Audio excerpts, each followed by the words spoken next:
तड़काटा देदेले कांजीर फ्लेवरटा एत सुंदर बास्ना हम तो से बास्नाटारे ही खाइबा इच्छा हम। शीत दिन ये थंडा को गरम गरम भात सहित गरम गरम टमाटो कांजी टिके गले खाइबाटा पूरा जमी जीवनी सांग माने। तो चलतु आज करवा टमाटो कांजी। तो मु रंजिता खुशी ब्लॉग को आपन को स्वागत करुच्ची। टमाटो कांजी पाई मु नेइची एटी 5टी टमाटो गोटे बड़ मूला आउ लाउ आपन चाहिए बैगण सब परिया पकई पारे। मु आज यही सामग्री रे बनैबी। तो से देखु मूला जाक मु छड़े नेली। मूला को एबे गोल गोल काटी नबा। लाउ को काटिकी ताकू चुपा छड़े नबा।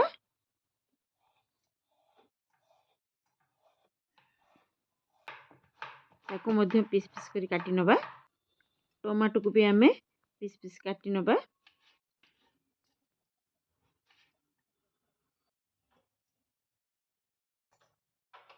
गैस टा जोड़े नबा। तापरे गोटे डेक्ची बसई दबा।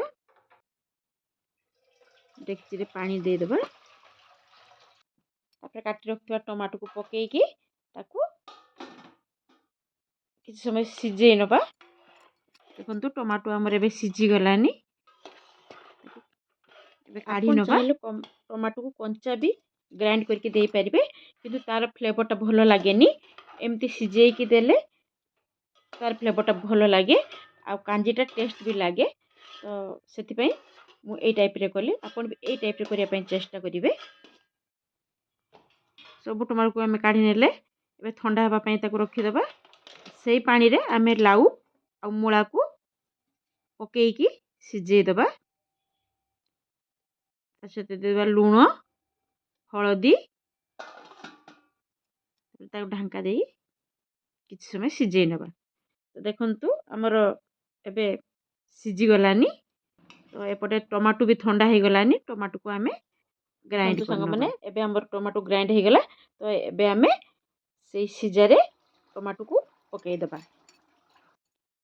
सिझिबा पई किछ समय छाडी दबा।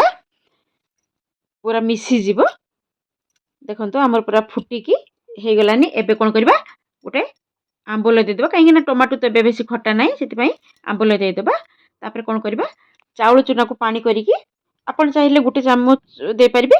2 चम्मच बेसी मोटा करिया पई चाहिले 2 चम्मच मध्ये दे पारिबे। तो मु गोटे चम्मच देली। हम टिके पानिया कले खाइबे।